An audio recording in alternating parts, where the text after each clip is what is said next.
I never imagined that the walls of my own home could echo with words sharp enough to pierce my heart. Yet that evening, as I stood in the living room surrounded by familiar furniture, family photos, and the smell of the dinner I had just cooked, my son looked me in the eyes and said, "Mom, we don't want you living with us anymore." For a moment, I thought I had misheard him. The clock ticked on the wall, a steady reminder that time does not pause for anyone, not even for mothers, whose hearts are breaking. My hands trembled as I set the serving spoon down on the table. I searched his face for some sign that this was a cruel joke or a misunderstanding, but his expression was firm, unyielding, and worse than anything, indifferent. I turned to his wife, hoping she might intervene, that she might soften his words, or offer a kinder explanation. Instead, she avoided my gaze, her lips pressed into a thin line. The silence that followed was more painful than the words themselves. I had lived with them for 2 years. After my husband passed away, I had nowhere else to go. My small pension barely covered groceries, let alone rent. My son, Michael, had insisted back then that I move in. He told me it was the least he could do for me after all I had done for him. I believed him. I believed the promise of family, of love, of a home that was supposed to remain mine too. But now, his words hung in the air like a knife. I sat down slowly at the edge of the chair, gripping its arms to steady myself. "What did you just say?" My voice cracked, but I forced myself to meet his eyes. Michael sighed, as if he had rehearsed this conversation many times before. "Mom, it's not working anymore. We need our space. You've been here too long. We can't live like this." The betrayal was sharp. Space. Too long. Was I a guest in his home, or his mother who had given him life, raised him, sacrificed for him? Every memory of scraped knees, late-night fevers, and school projects I had helped with raced through my mind like a cruel slideshow, and now he was dismissing me as though I were a stranger who had overstayed her welcome. "Michael," I whispered, "this is my home too. You told me to come here after your father passed. You said I would always have a place with you." His wife finally spoke, her tone cold and clipped. "Things change. We didn't expect it to be permanent. You're too involved in everything. We want to start living our lives without interference." Interference, the word struck me like a slap. I had cooked their meals, folded their laundry, taken care of their children when they were busy. Interference, that was what my love and care had been reduced to. I looked at the framed photo of us on the mantel. Michael's wedding day. I had stood beside him, tears of joy on my face, believing he was stepping into a happy new chapter. I had prayed for him, for his wife, for their future. Never in my worst nightmares did I think they would push me out of their lives like this. I felt the room tilt slightly, and I gripped the chair tighter. My chest ached, not from age or illness, but from the weight of rejection. Michael leaned forward, his voice firm. "It's decided, Mom. You have until the end of the month to make arrangements. We'll help you find a place, but you can't stay here." The end of the month, a deadline. As though I were a tenant whose lease had expired. My heart hammered in my chest. I wanted to scream. I wanted to remind him of the nights I had gone without meals so he could eat. The clothes I had mended when we had no money for new ones. The sacrifices his father and I had made. But the words caught in my throat. I realized then that nothing I said would change his mind. He had already turned away from me, physically and emotionally. So, instead, I swallowed the pain, the rage, the sorrow. I nodded once, though my eyes burned with unshed tears. "Very well," I said softly. "I understand." But in that moment, something inside me shifted. If he no longer saw me as family, if my presence in his home was nothing but a burden, then I would no longer cling to the illusion that I was wanted here. That night, when I lay in the small room at the back of the house, listening to the muffled laughter of my son and his wife from the living room, I made my decision. I would not beg, I would not plead, and I would not leave my future in there. The next morning, I rose earlier than usual. The sky outside was streaked with pale light, the kind that promises a new beginning. My heart still ached, but beneath the pain burned something new. Resolve. I began quietly gathering my belongings. Not the trivial things they might consider clutter, but the items that held meaning. The photo of my late husband, his watch, the quilt I had stitched with my own hands. As I packed, I realized how little of this house was truly mine. Every corner screamed of my displacement, of the subtle ways they had pushed me aside long before the words were spoken aloud. Later that day, I went into town. I walked into the bank, my steps steady though my heart pounded. I asked to speak with a financial advisor. For years, I had let Michael handle much of my paperwork, trusting him as my son. But now, I wanted to see everything with my own eyes. The truth stunned me. Accounts that once had more were nearly drained. My savings had dwindled far more quickly than I remembered spending. Questions raced through my mind. Had Michael taken liberties? Had he moved my funds without telling me? The advisor's polite smile did little to calm the storm raging inside me. I thanked him, clutching the paperwork with trembling hands, but inside I was seething. When I returned home, I found Michael and his wife laughing in the kitchen, sipping wine as though they had not just destroyed me the night before. I watched them silently, the papers hidden in my purse.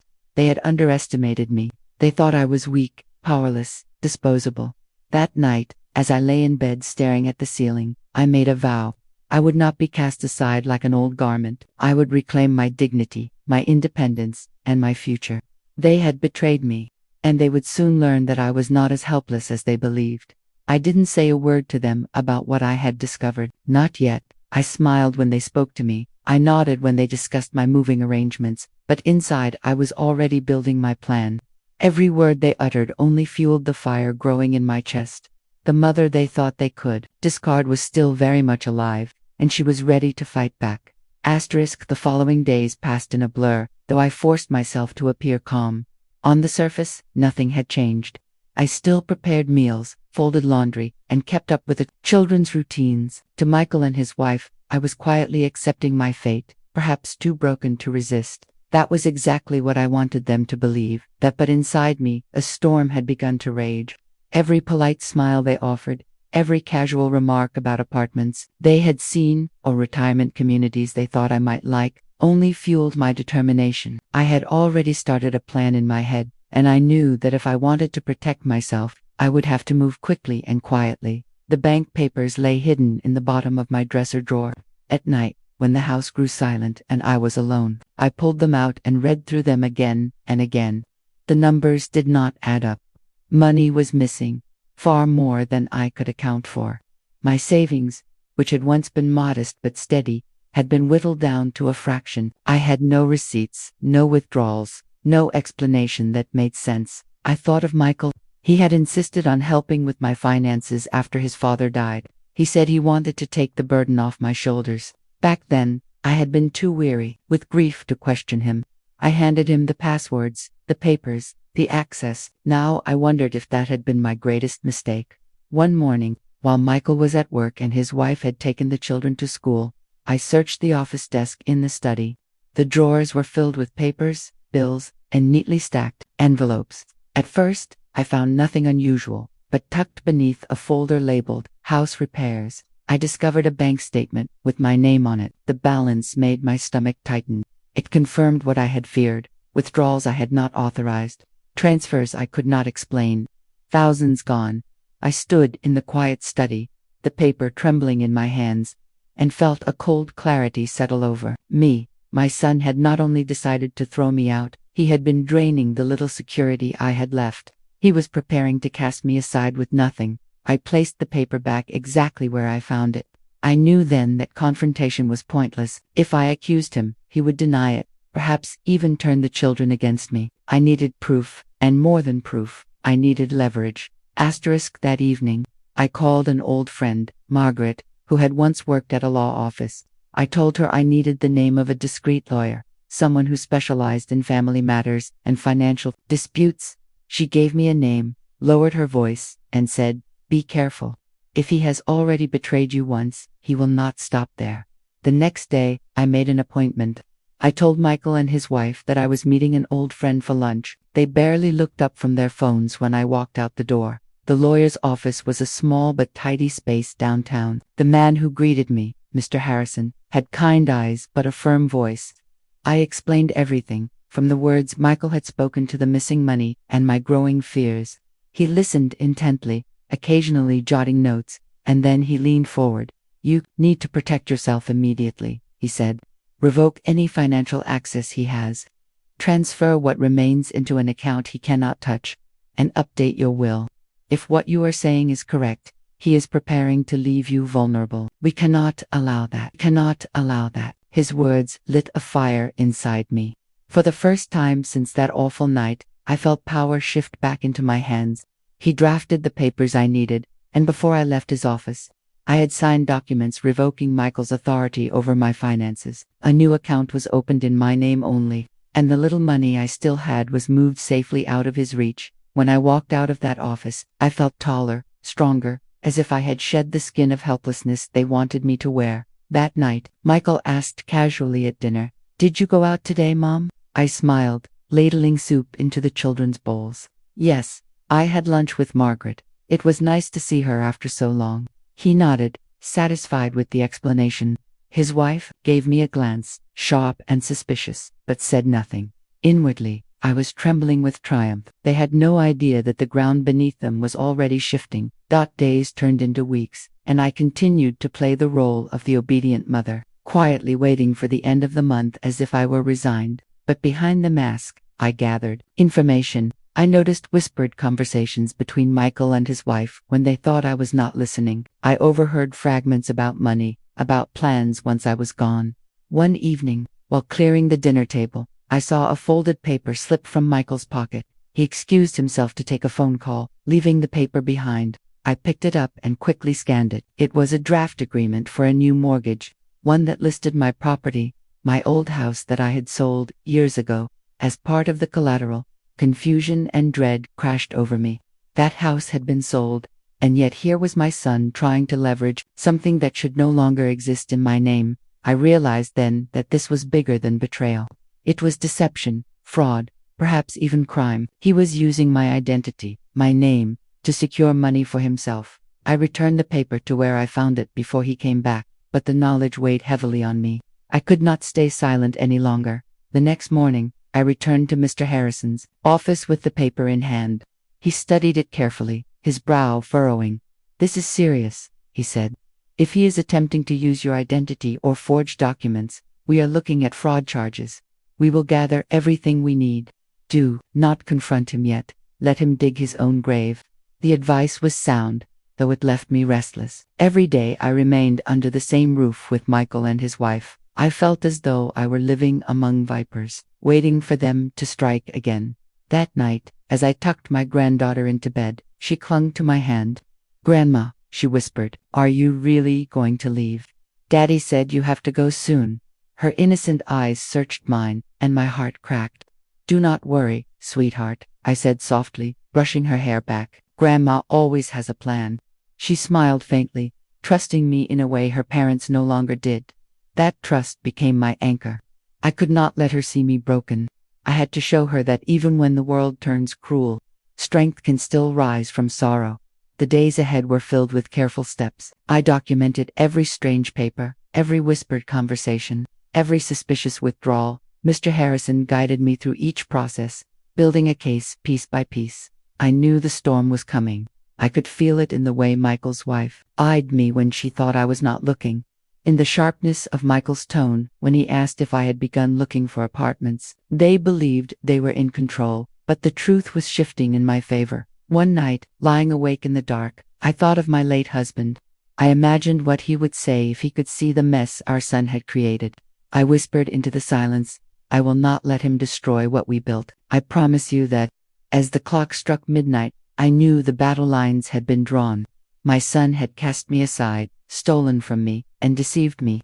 But he had underestimated the strength of a mother who had nothing left to lose. And soon, he would discover that the woman he thought was powerless was ready to fight back with everything she had. The end of the month crept closer. Yet Michael and his wife carried on as if I were already gone. They spoke openly about the new paint they wanted for the guest room, the furniture they would move around, the space they would finally have once I left. Every word was a dagger to my heart, but I kept my composure.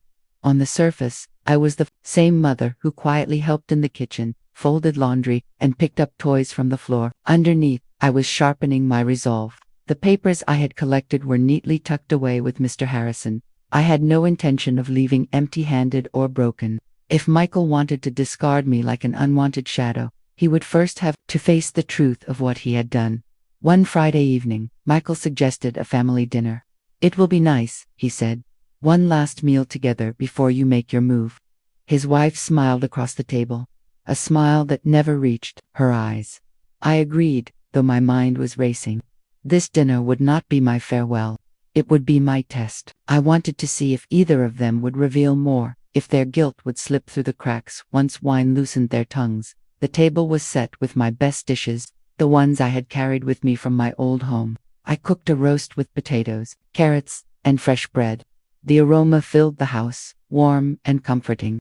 A stark contrast to the tension coiled beneath the surface. As we sat down, I watched Michael carefully. He poured wine for himself and his wife, then handed me a glass. His smile was practiced, but his eyes betrayed impatience. He wanted me gone. He wanted the freedom to live as though I had never existed. To new beginnings, he said, raising his glass. His wife clinked hers against his. I raised mine as well, though the words tasted bitter. To truth, I whispered, my gaze steady. The children giggled, oblivious to the weight of the evening. Their laughter was a melody I clung to, a reminder that innocence still existed in the world. But even their joy could not erase the coldness in Michael's tone when he asked me if I had found a place yet. Not yet, I said calmly. These things take time. But I am not worried. Everything is falling into place. His wife's fork paused midway to her lips. She shot me a quick glance, one filled with suspicion, before recovering her smile. Well, I am sure you will find something soon. We have already started planning how to rearrange once the room is free. Her words dripped with finality. I simply nodded and took a slow sip of wine, hiding the storm inside me. Halfway through dinner, Michael's phone buzzed. He glanced at the screen, his expression tightening for a fraction of a second before he slipped it back into his pocket. I caught the flicker of unease. It was small, but it was there. Who was that? I asked lightly, tearing a piece of bread. Work, he said too quickly. Nothing important. I did not press, but my mind catalogued every detail. The tension in his jaw, the way his wife avoided looking at him, the subtle shift in their mood. Something was brewing, and I intended to uncover it.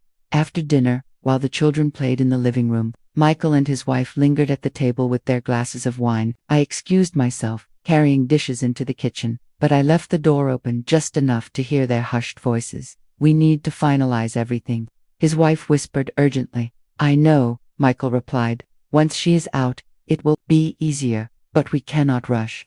One mistake and everything falls apart. I froze, my hands gripping the edge of the sink. The words sliced through me. Finalize everything. Once she is out, my suspicions solidified. This was not just about space. They were orchestrating something far darker. When I returned to the table, I kept my expression neutral. They fell silent instantly, their smiles snapping back into place like masks. Lovely dinner, Michael said, though his voice lacked warmth. Thank you, Mom. You are welcome, I replied softly. My heart pounded, but my face betrayed nothing. That night, when the house grew quiet, I slipped into the study once more. I had grown careful, leaving no trace of my presence. In the bottom drawer, beneath layers of papers, I found a folder marked investments. Inside were contracts, loan agreements, and signatures. My signature. My breath caught in my throat. They were using my name, my identity, to secure loans and investments. Papers bore my forged signature, transferring rights, granting access, binding me to debts I had never agreed to. I sank into the chair, my hands trembling as I flipped through page after page of betrayal. This was not just a son pushing his mother out of his home. This was a son stealing her future, her dignity, and her very name. I replaced the papers carefully, every detail etched into my mind. Then I returned to my room, where I sat on the edge of my bed, staring at the darkness. I knew then that this was no longer about leaving quietly. This was about survival. The next morning, I met with Mr. Harrison again. I laid out what I had found, describing every detail. His eyes darkened as he listened. This is beyond theft, he said firmly. This is fraud and forgery. If we move carefully, we can expose everything, but you must continue to act as if nothing has changed. Let him believe he holds the power. When the time comes, the truth will crush him. His words steadied me. I had thought myself broken, powerless, discarded, but now I saw myself as something else entirely. I was a woman with truth on her side, and truth, when wielded at the right moment, could destroy even the most carefully laid lies. That evening, Michael asked again if I had begun packing. I smiled, my voice calm. Yes, I have started setting aside a few things. I want to be ready. I want to be ready. He seemed satisfied, unaware that what I was truly preparing was not a suitcase, but a reckoning. Over the following week, I grew even more observant. I noticed the way Michael's wife guarded the mail, collecting it quickly before I could see. I saw Michael retreat to the study late at night, making phone calls in hushed tones. I began writing everything down in a small notebook hidden beneath my mattress.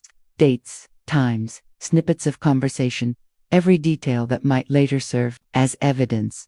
One afternoon, while Michael was at work and his wife was out shopping, I retrieved the folder from the study again. This time, I photographed every page with my phone, making sure I had records in case they discovered my snooping. My heart pounded with each click, but I knew these images might one day save me. When I slipped the folder back into place, I caught sight of another envelope at the back of the drawer. I pulled it out and unfolded the papers inside. What I saw nearly took my breath away. It was an insurance policy, one that listed me as the insured but named Michael and his wife as the sole beneficiaries. The amount was staggering, far more than anything else I had seen. Cold realization swept through me. They did not just want me out of the house, they had set their eyes on my very life. I folded the papers carefully, returning them to their place with shaking hands. My knees felt weak as I walked back to my room, closing the door quietly behind me. For the first time, fear pressed against my chest. The betrayal had gone deeper than I ever imagined. That night, as I lay awake, listening to the silence of the house, I whispered into the darkness, "You wanted me powerless. You thought I would go quietly, but I see you now, and I will not let you win." The truth had become my weapon, and I was ready to wield it.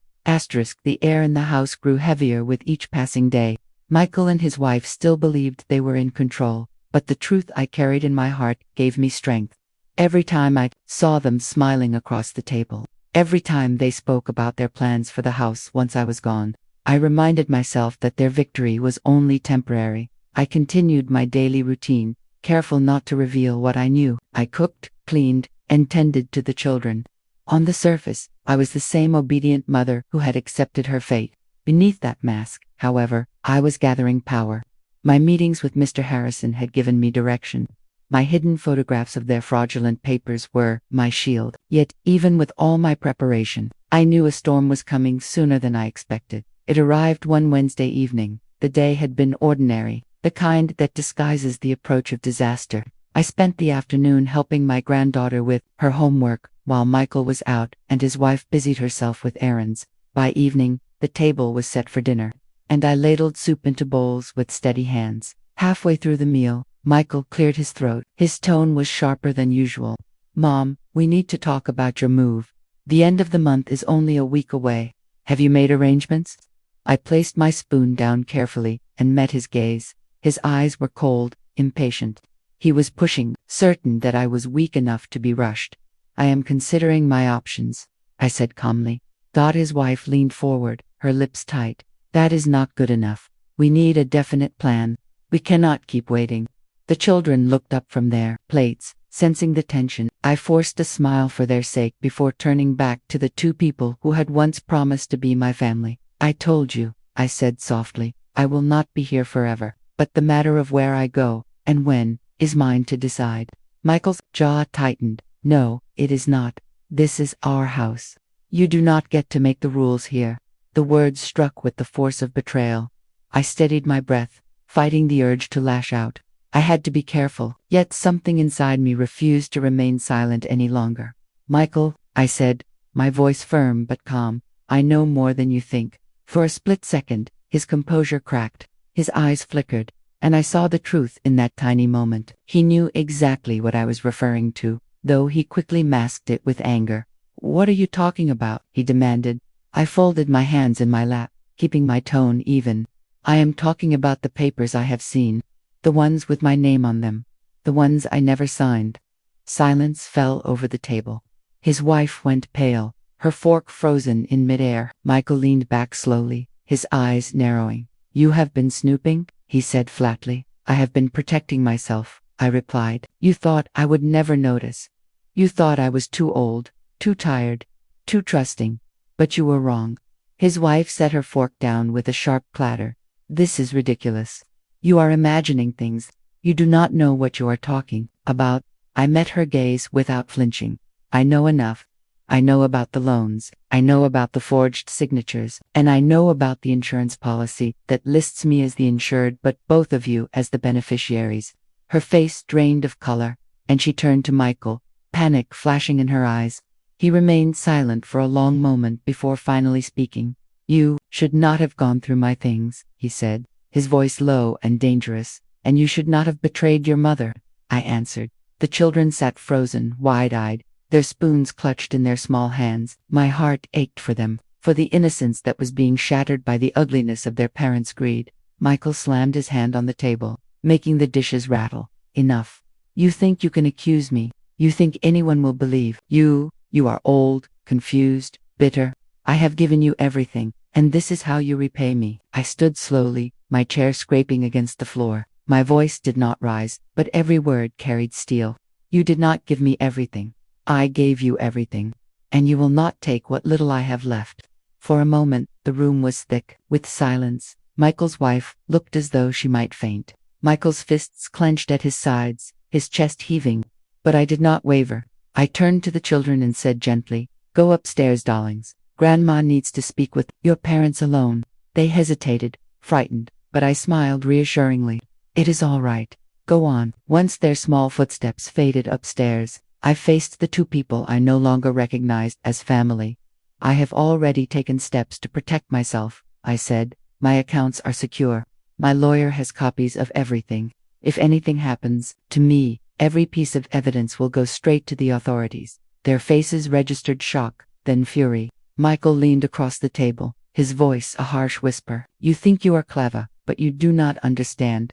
Without us, you are nothing. You have no money, no home, no one else. You cannot survive on your own." I held his gaze without blinking. "Then watch me." His wife rose suddenly, her chair screeching against the floor. "Michael, this is pointless. She is bluffing. She has nothing." I turned my eyes on her, my voice cutting.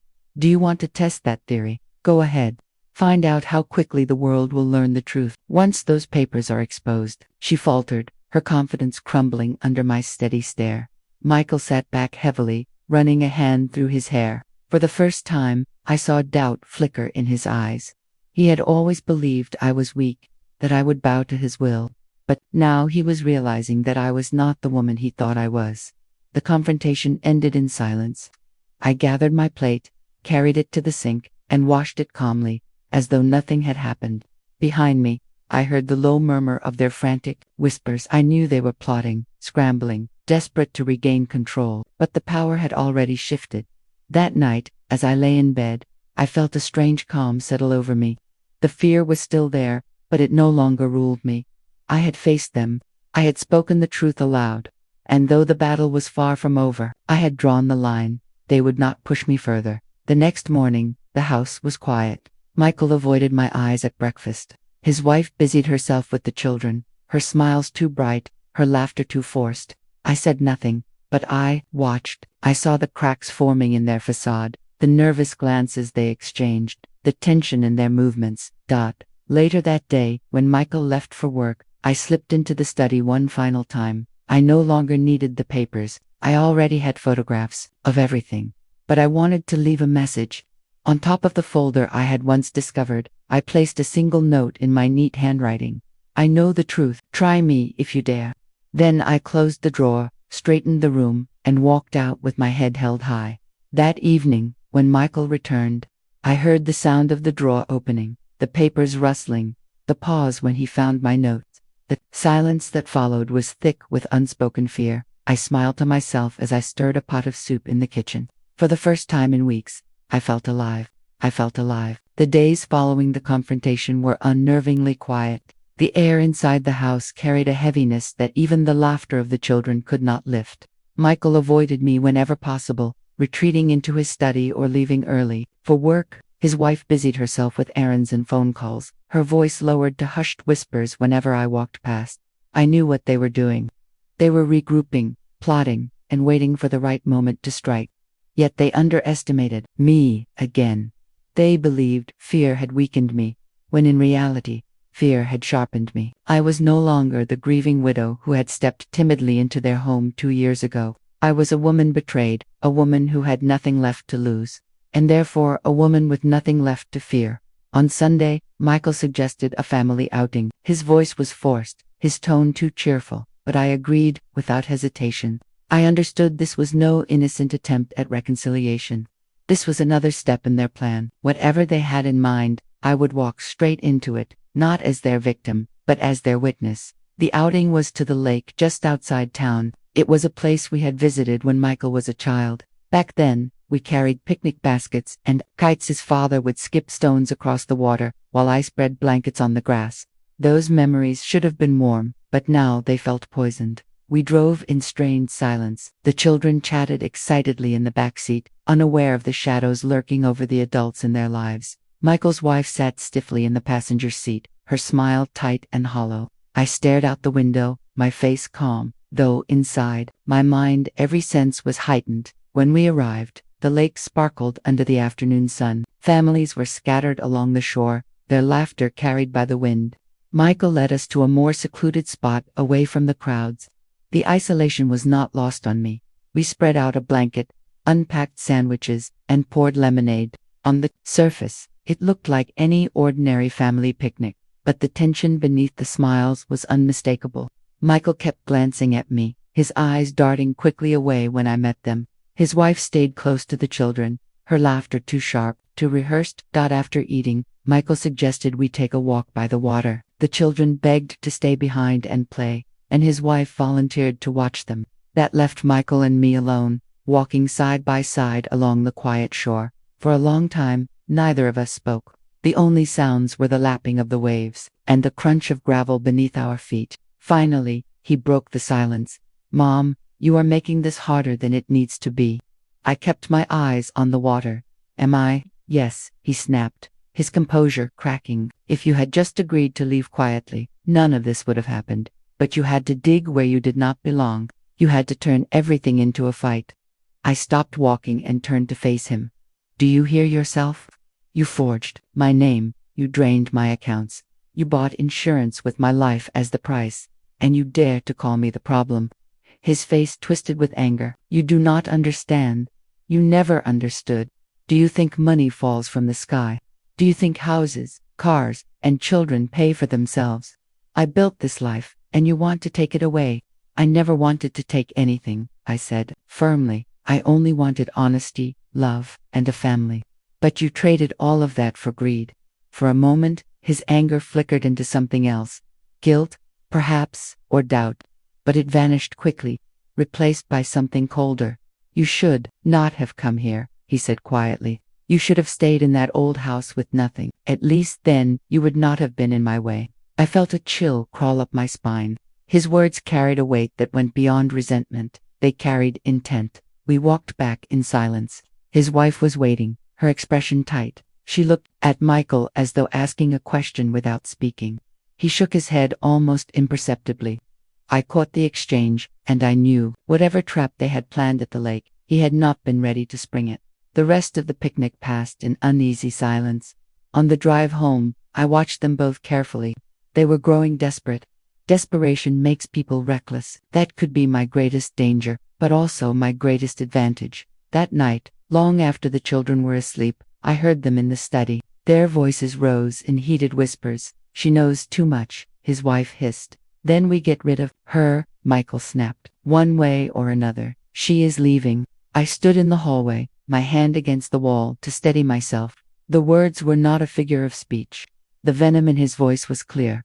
The next morning they acted as though nothing had been said, but I carried their words like a shield. I knew now that their intentions were no longer limited to pushing me out. They wanted me silenced permanently. Instead of fear, an icy calm settled over me. If they thought they could destroy me, they had underestimated me for the last time. I began preparing quietly. I withdrew small amounts of cash each day, careful not to draw attention. I kept a bag under my bed with essentials packed. I maintained my meetings with Mr. Harrison, updating him with every new piece of information. He grew more concerned with each detail, urging me to consider going to the authorities immediately. "Not yet," I told him. "I want them to reveal the full extent of what they are planning." When the truth comes out, I want there to be no escape for them. One evening, while Michael and his wife were distracted with television, I slipped into the garage. Their car sat in the driveway, its trunk partially open. Inside, beneath a blanket, I saw something that made my blood run cold. A rope, a shovel, a black plastic tarp. I closed the trunk quietly, my hands trembling but my face composed. They were not just planning to drive me out. They were planning something far worse. That night, I lay awake in the darkness, listening to the silence of the house. My heart should have been pounding with fear, but it was not. Instead, it beat with steady resolve. They believed they were predators circling their prey. They were wrong. I was not their prey. I was the storm they never saw coming. Next day, I greeted them with a smile. I cooked breakfast, folded laundry, and kissed my grandchildren on their foreheads. I acted the part of the quiet, harmless mother they thought they could manipulate, but inside, I was already moving the final pieces into place. I had given Michael life. I had raised him, protected him, sacrificed for him, and now he had chosen greed and betrayal over blood. He had made me his enemy. The trap they set for me would be the very snare that caught them instead. The house had settled into a rhythm of false peace. Michael and his wife no longer confronted me openly, but the tension in their movements gave them away. They avoided meeting my eyes, whispered in corners, and stayed up late with the study door closed. Their forced politeness was nothing but a veil. I had lived long enough to recognize when someone was planning something. My instincts told me that patience was nearly gone. They had already shown me the rope and shovel hidden in the trunk, though perhaps unintentionally. Their whispers in the study, the venom in Michael's tone, the nervous glances of his wife, everything pointed toward one conclusion. They were ready to act. I decided I would let them. The decision was not made lightly. It was not that I had no fear. Fear still pulsed through me in quiet moments. But fear no longer paralyzed me. It sharpened me. If I went to the authorities now, they might be warned and cover their tracks. If I confronted them again, they might strike faster. But if I let them reveal their hand, then I could end this charade forever. That week passed in quiet preparation. I kept my bag hidden beneath my bed, stocked with cash, identification, and the photographs I had taken of their fraudulent documents. I had already given copies to Mr. Harrison, but keeping some close gave me a sense of control. My phone remained charged at all times, hidden in the pocket of my robe. When I slept, I was ready. The night they chose to strike began like any other. Dinner was simple. The children chatted happily about school projects, and I listened with genuine warmth. I refused to let Michael and his wife's shadows dim the light of those little ones. Afterward, I tucked them into bed, reading them their favorite story until their eyes fluttered shut. When I descended the stairs, I felt the atmosphere shift. Michael and his wife sat in the living room, their voices low. The television played in the background, but neither was watching it. Their eyes followed me as I entered the room, and a silence heavier than stone settled between us. I smiled politely, the same smile I had given for weeks, and said goodnight before turning toward my room. That was when Michael stood. "Mom," he said, his tone oddly calm, "we need to talk. Now." I paused, then turned back to him. His wife rose too, her eyes darting nervously. I walked into the living room, lowering myself into the armchair as though this were just another family discussion. Inside, my pulse quickened, but I did not show it. "What is it?" I asked. Michael glanced at his wife, then fixed his gaze on me. "We have been patient. We have given you time, but it is clear you are not going to cooperate. So tonight we are settling this." His wife's fingers twisted the edge of her sweater. She looked at me like a trapped animal, terrified and desperate, but still complicit. I folded my hands calmly in my lap. "And how exactly do you plan to settle this?" Michael's jaw tightened. "You are leaving this house tonight." "Where will I go?" I asked quietly. "That is not my problem," he said coldly. "You can go to a shelter, a friend, anywhere. But you are not staying here another night." I tilted my head. "You think throwing me out in the middle of the night will erase what you have done?" His eyes flickered. "What are you talking about?" I leaned forward slightly. "The documents, the insurance, the loans. Do you think they will vanish just because you force me out?" His wife's face crumpled. She turned to him in panic. "Michael, she is not leaving quietly. She knows too much." I saw it then, the shift. the flicker of rage that crossed his face when his wife spoke.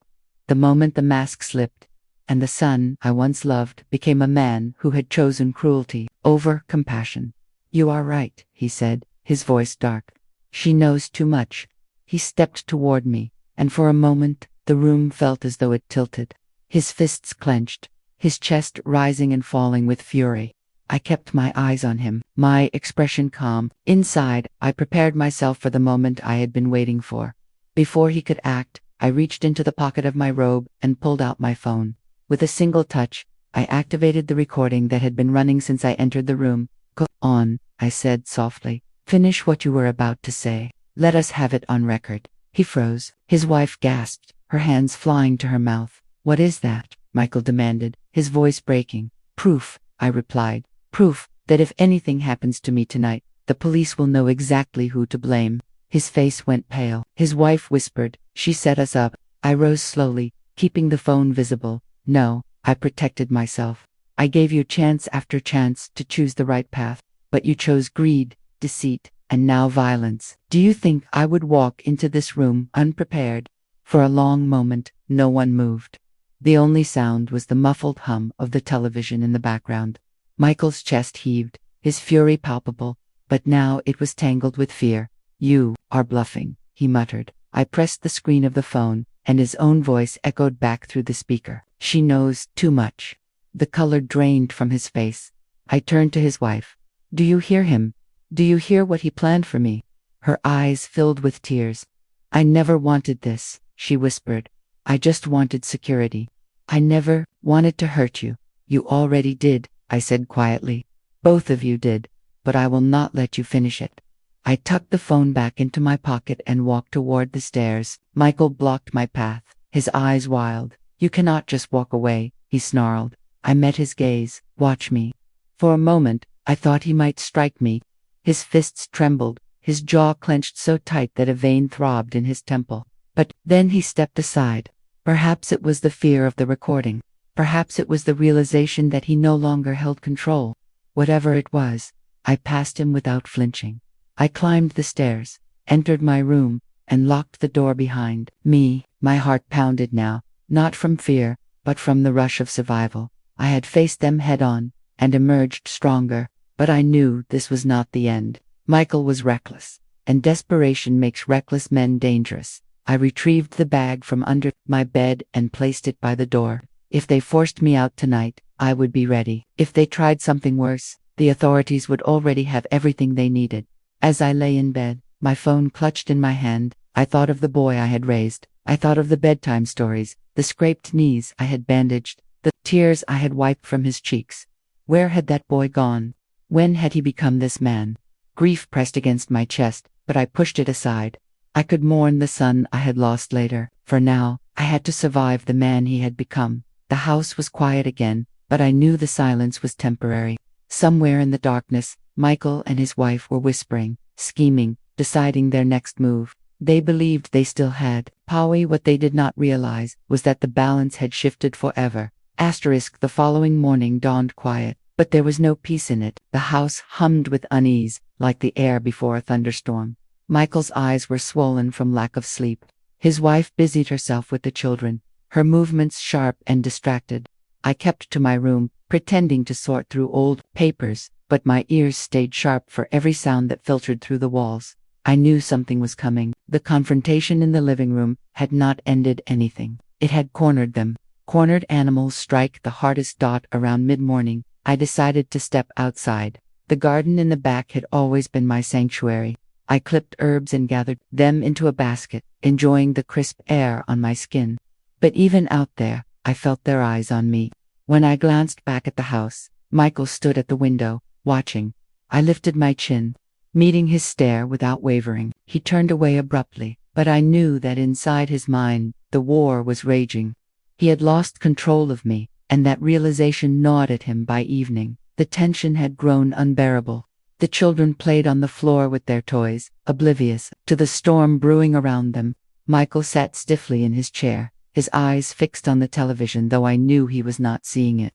His wife prepared tea, her hands trembling as she poured. I waited, calm, patient. I knew the strike would come tonight. It began after the children were tucked into bed. Michael approached me in the kitchen while I washed dishes. His voice was too calm, the kind of calm that hides a knife. "Mom," he said, "can we talk privately?" Outside, I dried my hands and looked at him. "About what?" "About everything," he said. "We cannot keep going like this. I want to resolve it once and for all." His wife appeared in the doorway, her face pale. "Michael," she whispered, but he silenced her with a sharp look. I nodded slowly. "Very well, let us talk." He led me outside into the dark. The night air was cool, carrying the faint scent of pine from the woods beyond the yard. The moon was hidden behind clouds, casting the garden in heavy shadows. I walked with measured steps, my bag hidden beneath my robe, my phone still tucked in the pocket. We stopped near the edge of the yard, where the light from the house barely reached. Michael turned to face me, his expression unreadable. "You have put me in a difficult position," he said quietly. "I have only defended myself," I replied. "You should have trusted me," he snapped. "You should have believed I was doing all of this for us, for the family." "Do not twist this into a sacrifice," I said firmly. "You were not protecting me. You were exploiting me. There is a difference." His hands clenched at his sides. "I gave you a home. I let you live here when you had nowhere else to go. And this is how you repay me. By threatening to ruin everything I built. You gave me a prison, not a home," I said, my voice sharp as glass, "and I will not rot inside it for your comfort." The words struck him. His face contorted, fury blazing in his eyes. "You are going to regret crossing me," he hissed. Before I could respond, he lunged forward. His hands gripped my arms, fingers digging into my flesh. He shoved me backward toward the dark line of the trees. My heart thundered, but my mind stayed clear. This was the moment I had been waiting for. With my free hand, I pulled my phone from my pocket and pressed the screen. The bright glow illuminated his face, twisted with rage. "Smile for the camera." "Michael," I said, my voice steady. His grip loosened instinctively as he realized I was recording him. He shoved me away violently, but I stayed on my feet, the phone raised like a weapon. "You think that little device will save you," he spat. "It already has," I said. "Your threats, your violence, your greed, they are all here now. If anything happens to me tonight, this recording will go straight to the police." He froze, breathing hard. For a moment, I saw the war within him. The urge to silence me clashed with the fear of exposure. His wife's voice rang out suddenly from the porch. "Michael, stop." We both turned. She stood there, trembling, her face pale in the dim light. "This has gone too far," she cried. "Look at yourself. Look at what you are doing. Stay out of this," he barked. "No," she said, her voice breaking. "I will not. She is your mother. How can you even think of hurting her? She is going to destroy us," he shouted. "She is not the one who destroyed us," his wife answered, her voice laced with sorrow. "You did, Michael. You and your choices." His face twisted in rage, and for a moment, I feared he might turn on her. But instead, he stepped back, his fists shaking, his breath ragged. I lowered the phone slightly, but I did not stop recording. "Michael," I said softly, "you still have a choice. You can end this madness now. You can face the truth, admit what you have done, and accept the consequences. Or, you can keep digging yourself deeper until there is no way out." His chest rose and fell rapidly. His eyes darted between me and his wife. Finally, with a sound that was half growl, half sob, he turned and stormed back into the house, slamming the door behind him. The silence that followed was deafening. His wife stared at me, tears streaming down her cheeks. "I never wanted this," she whispered. "I thought he was just trying to secure our future.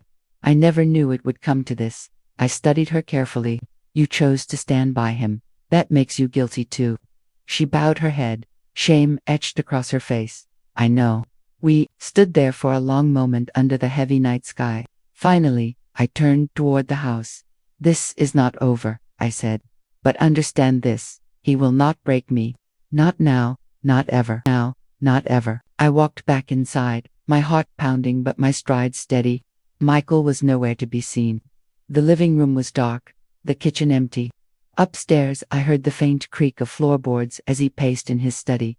I went to my room, locking the door behind me. My arms ached where he had gripped me, but I felt stronger than ever. I had faced the darkest side of my son and survived. More than that, I had captured the truth in the palm of my hand. As I lay in bed, the phone beside me, I realized something had shifted. Michael had lost control completely. His wife had seen the monster he had become. The cracks in their world were widening, and soon, it would all collapse. The night ended in silence, but I knew the storm had only just begun. The next morning, the house was quiet in a way that felt unnatural. Michael had left early, slamming the front door so hard the walls shook. His wife moved through the kitchen in a daze, pouring cereal for the children, her hands trembling. She avoided my gaze, her eyes rimmed with red. I sat at the table, sipping tea, my phone placed carefully beside me. The bruises on my arms throbbed beneath my sleeves, silent reminders of the previous night. Every movement hurt, but I welcomed the pain. It kept me sharp, focused. Michael believed he had cornered me, that violence would silence me. What he had failed to understand was that I was done being cornered. I had spent weeks gathering evidence, preparing in secret, waiting for the moment when I would no longer play by his rules. That moment had come. As soon as the children left for school, I retrieved my bag from under the bed. I tucked in the last of the documents I had hidden, copies of forged signatures, the insurance paperwork, photographs of the rope and shovel in the trunk. I added the audio recording from last night, his threats captured in his own voice. When his wife left for errands, I slipped out quietly and took a cab into town. The city streets felt alive beneath my feet, every step carrying me closer to freedom. I walked into Mr. Harrison's office and placed the bag on his desk. He looked at me with concern. "You look pale. Did something happen?" "Yes," I said, my voice steady. "Michael showed his hand last night. He tried to drag me into the woods. If not for the recording, I am not sure I would be sitting here now." Mr. Harrison's face hardened. "That is enough. We are taking this to the authorities immediately." "I agree," I said, "but I want more than just protection. I want justice. I want to make sure he cannot twist his way out of this. I want to ensure that everything he tried to steal is beyond his reach forever." He nodded slowly. "Then we begin with the will. You said you wanted changes. Let us finalize them." I signed the papers with a steady hand, disinheriting Michael completely. Every cent, every property, every asset I owned would go into a trust for my grandchildren, protected until they came of age. The thought gave me strength. Michael could no longer use them as bargaining chips. He would never profit from my death.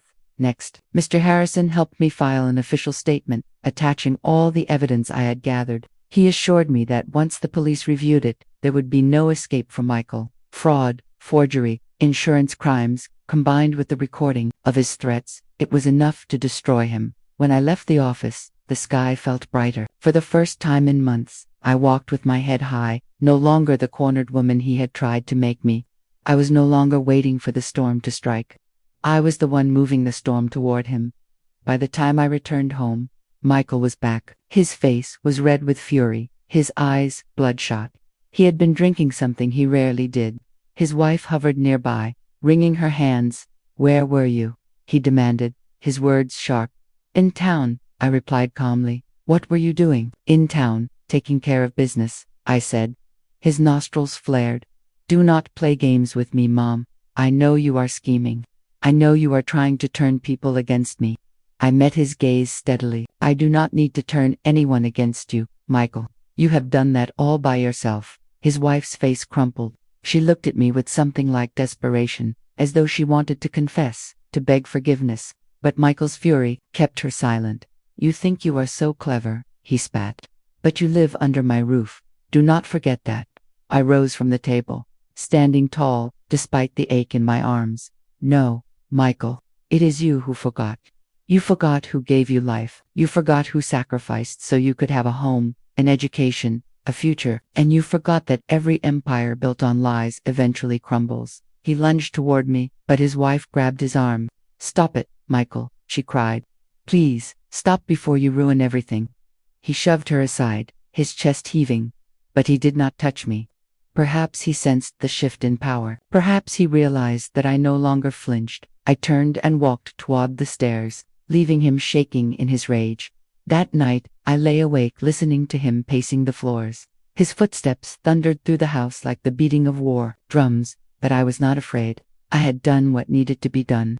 The papers were signed, the evidence secured. The trap had shifted from me to him. The following morning, I made one final move. While Michael was at work, I sat down with his wife at the kitchen table. She looked exhausted, her eyes hollow from sleepless nights. You know this will end badly if he does not stop, I said softly. Tears welled in her eyes. I know, I see it now. He is not the man I thought I married. You have a choice, I told her. You can go down with him, or you can save yourself and your children. If you want a future for them, you must tell the truth. She covered her face with her hands, sobbing quietly. What do I do? You go to the authorities, I said firmly. You tell them everything. You cooperate fully. It is the only way. She nodded slowly, broken but resolute. I will. For the first time, I saw a crack in the foundation Michael had built. His own wife was turning against him. The walls he had raised around me were collapsing, and soon they would bury him instead. That evening, as the children played upstairs, Michael returned home. He was angrier than ever, slamming doors, cursing under his breath. His wife flinched. At every sound, I stood in the doorway, calm and silent. Something is coming, Michael, I said quietly, and it is not me you need to fear. It is the truth. He glared at me, his face twisted with rage. You think you have one. You have not seen what I am capable of. I met his fury with steady eyes. Nor have you seen what I am capable of. The house trembled under the weight of his anger, but I did not move. The balance of power had shifted. He was no longer the predator circling me. He was the man on the edge of a cliff, and I was the one holding the final push. And soon, I would give it. The day began with silence, the kind that presses down on the skin and makes the air heavy. Michael had been pacing for hours. His footsteps echoed through the house like the ticking of a clock running out of time. His wife moved through the kitchen in nervous bursts, her eyes darting toward him as if expecting an explosion at any moment. I sat in the living room with a book open on my lap. Though I was not reading, every muscle in me was coiled, ready. I had lived through enough storms to know the final wave was coming. At noon, the first crack appeared. Michael stormed into the room, his phone in hand, his face pale. You went to the lawyer, he said, flatly. I closed the book carefully and placed it on the table. Yes, I did. You changed the will. Yes. His hand trembled as he tightened his grip on the phone. Do you think you can cut me out of everything? Do you think you can humiliate me like this? I think the time for your games is over, I said calmly. You have stolen enough. The truth is already moving faster than you can stop it. His chest rose and fell sharply. You think you are clever, don't you? You think you have won. But you forget something. This is my house. These are my rules. Your rules, I said evenly, are about to end. That was when he snapped. He hurled the phone across the room, shattering it against the wall. His wife gasped, covering her mouth with trembling hands. The children upstairs screamed at the sound, their little feet pounding the floor above us. Michael grabbed the edge of the coffee table and flipped it over, sending my teacup crashing to the floor. His rage filled the room like smoke, choking and violent. You will not destroy me, he shouted. I rose slowly, my eyes never leaving his. You already destroyed yourself. For a moment, I thought he might strike me. His hand lifted, fingers curled into a fist. But then his wife rushed forward, clinging to his arm. Stop, Michael, she cried. Please, stop. The children are terrified. He shoved her aside. They will thank me one day, when they understand why I did this. They will see that I was protecting our future. They will see a monster, I said sharply. And they will know I stood against you. His face contorted with fury. He stormed out of the room, stomping up the stairs. The children's cries grew louder, then fell silent as his heavy steps reached the landing. I followed at a distance, my heart pounding but my mind steady. His wife trailed behind me, sobbing quietly. We found him in his study, tearing through drawers, pulling out papers, stuffing them into a bag. His movements were frantic, desperate. What are you doing? His wife asked, her voice shaking. I am taking control back, he snapped. She thinks she can cut me out, but I will not let her. I will not lose everything because of her. You have already lost it, I said, stepping into the doorway. He spun around, his eyes wild. You shut your mouth. You shut your mouth. No, I said firmly. Not this time. You will listen. I have given everything to protect this family. I sacrificed my peace, my savings, my dignity, and you repaid me with betrayal, theft, and violence. But you are finished, Michael. The evidence is already in safe hands. The authorities are already watching. You cannot escape what is coming. His chest heaved. Sweat dripped down his face. For the first time, I saw fear in his eyes. Real fear, cutting through the madness. But desperation gave him one last, reckless idea. He lunged for the bag, yanking out a folder of papers. "If I burn this, there is no proof," he shouted. "Wrong," I said calmly. I lifted my phone from my pocket, the red light blinking. "Everything is copied. Everything is recorded. Even now, someone else has it. You cannot erase the truth." His wife covered her mouth, staring at me with wide eyes. Michael's face drained of color. He dropped the folder back into the bag, his hands trembling. "You set me up," he whispered. I said, "You set yourself up the moment you decided to destroy the one person who only ever wanted your good. I just made sure the world could see it." He staggered back, hitting the edge of the desk. For a moment, I thought he might collapse. Then he roared, grabbing the bag and rushing toward the door. I stepped aside, letting him barrel past me. He thundered down the stairs, out the front door, and into the night. His wife followed halfway, then stopped, clutching the banister with white knuckles. "He is going to do something stupid," she whispered. "He already has," I said. "And now it is out of his hands." We stood in the silence of the house, the children crying softly upstairs, the air heavy with the aftermath of his rage. Later that night, the police called. They had intercepted Michael at the bank, trying to withdraw large sums under forged signatures. They had the evidence, the recordings, the papers. He had walked straight into the net. I hung up the phone and sat quietly in my chair. My hands shook with the weight of it all, but inside, I felt a strange calm. The storm had broken. His wife sat across from me, her face pale. "What will happen to him?" "He will face the law," I said. "He will answer for everything he has done." "And the children?" she whispered. "They will know the truth one day," I said softly. "But for now, they will need protection. That is why I made sure the trust was in place. They will be safe." Her eyes filled with tears. "I am sorry. I should have stopped him sooner." "You cannot change the past," I said gently. "But you can choose what side you stand on now." She nodded, broken but resolute. That night, I lay in bed, listening to the silence. No footsteps, no pacing, no slamming doors. For the first time in months, the house was still. The war was not over yet. Trials and revelations still lay ahead. But the worst was behind me. The son who had tried to bury me under lies and greed had instead buried himself, and I was still standing. The trial began in early autumn. The air carried the crisp scent of fallen leaves, a reminder of seasons changing, of endings and beginnings. I sat in the courtroom with my back straight, my hands folded neatly in my lap. The walls were lined with oak, and the air was heavy with the weight of justice. Michael entered in handcuffs, flanked by officers. His face was pale, his eyes shadowed with exhaustion, but his jaw was clenched in that familiar defiance. He glanced at me only once, his expression a mixture of rage and disbelief, as if he still could not comprehend that his own mother sat on the opposite side of the room. The prosecution laid out the evidence methodically: forged signatures, fraudulent withdrawals, the insurance scam, the recording of his threats. Witnesses stepped forward, one by one, painting a picture of a man consumed by greed and willing to betray even his own family. When they played the recording, from that night in the yard, the room went silent. Michael's voice filled the chamber, thick with menace, telling me I would regret crossing him.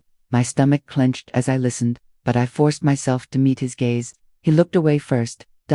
His wife testified, her voice shaking. She confessed what she knew, admitted her silence, and broke down in tears as she begged the court for mercy on behalf of her children. The judge listened impassively, taking notes. When it was my turn, I walked to the stand slowly, feeling the eyes of the courtroom on me. My hands trembled slightly as I took the oath, but my voice, when I spoke, was steady. "My name is Margaret," I said. "I am 70 years old. I devoted my life to raising my son, giving him every opportunity I could. I sacrificed my comfort, my peace, my security so that he could succeed, and in return, he tried to strip me of everything. He manipulated me, threatened me, and tried to silence me. But I stand here today to say that he did not succeed. He cannot take what he never gave me. My dignity, my truth, my strengths, they are mine to keep." The courtroom was hushed.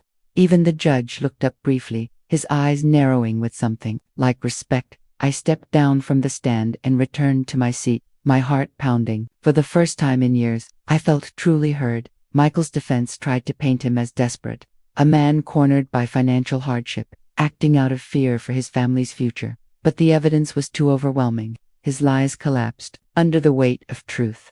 After 3 long days, the jury returned with their verdict. Guilty on all counts: fraud, forgery, attempted coercion, insurance crimes. Michael's face crumpled. He shouted, his voice cracking, as the officers moved to take him away. "You ruined me, Mom. You destroyed me." I stood slowly, looking at him with clear eyes. "No, Michael, you destroyed yourself." His words echoed through the chamber, but I did not flinch. I had heard them all before in the shadows of our home. Now they carried no power. The judge pronounced the sentence: 15 years in prison. The gavel struck, final and sharp. When the courtroom emptied, I remained in my seat for a while, letting the silence wash over me. His wife approached cautiously, her eyes red from crying. "I do not expect forgiveness," she whispered, "but thank you for saving the children from the life he was dragging them into." I nodded. "Take care of them, teach them the truth. Do not let his shadow define who they become." She lowered her head and led the children out, their small hands gripping hers tightly. I walked outside into the autumn air. The courthouse steps stretched before me, the sun breaking through gray clouds. For the first time in what felt like forever, the air tasted clean. Reporters shouted questions, cameras flashed, but I ignored them. My battle had never been for the world's attention. It had been for my survival, for my voice, for the chance to live free from the weight of betrayal. Back at my own home, the silence was different now. It was not heavy with fear or anger. It was peaceful. I walked through the rooms, slowly, touching the furniture, the photographs, the walls that had held my life for decades. Everything felt reclaimed, no longer tainted by his greed. That evening, I sat by the window with a cup of tea. The sun set in streaks of orange and gold, casting long shadows across the garden. My arms still bore faint marks from his grip, but they no longer hurt. They were reminders that I had endured, that I had fought back, that I had not been broken. I thought of my husband, gone too soon, and whispered softly into the fading light, "I did it. I protected what we built. I did not let him take it from me." The garden rustled gently, as if the earth itself was answering. I knew the years ahead would not be easy. Loneliness would visit often, and the ache of betrayal would never fully fade. But I also knew something deeper. I had faced the darkest part of my own blood, and refused to be consumed by it. I had chosen myself, and that choice had given me back everything he had tried to steal. As night fell, I locked the door, not out of fear but out of habit. I no longer looked over my shoulder or listened for footsteps in the dark. The house was mine again. My life was mine again. Michael was gone, swallowed by the consequences he had created. And I, Margaret, stood free.